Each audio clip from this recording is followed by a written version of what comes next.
Hello friends, welcome to Sam Biology class. Today we shall discuss about facilitated diffusion. Facilitated diffusion is a biological process of passive transport in which specific ions and molecules are transported downhill their electrochemical gradient from one side of a membrane to the other side with the help of specific transmembrane proteins known as carriers. This process is spontaneous. Like simple passive diffusion, facilitated diffusion is also not dependent on energy input, but unlike passive diffusion, this process is carrier mediated. Such type of transport systems are present in all natural membranes, including those found in red blood cells. The transmembrane proteins which mediate the process of facilitated diffusion are called as carriers.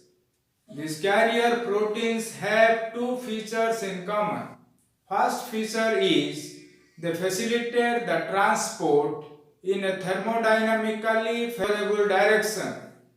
Second feature is they exhibit affinity and specificity toward the solute to be transported. Because of this, with increasing the concentration of solute, the rate of transport reaches a saturation point at which there is no further increase in the transport rate.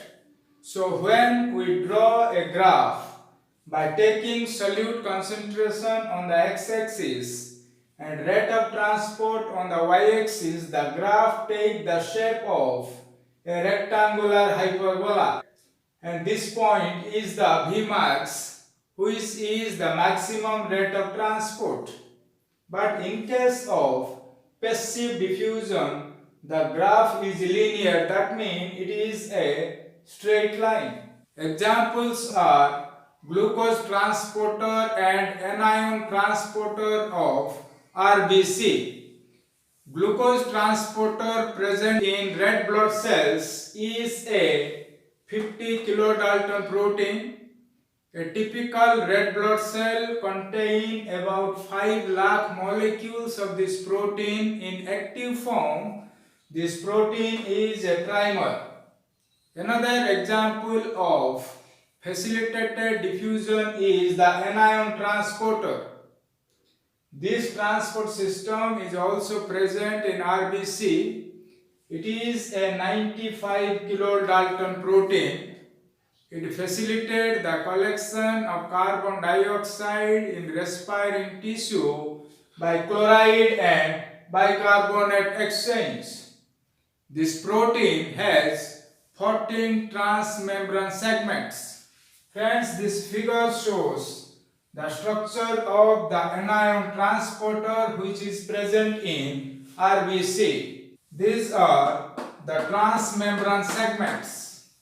About 14 transmembrane segments are present in this protein, and the amino terminus and the carboxyl terminus both are present on the cytoplasmic side.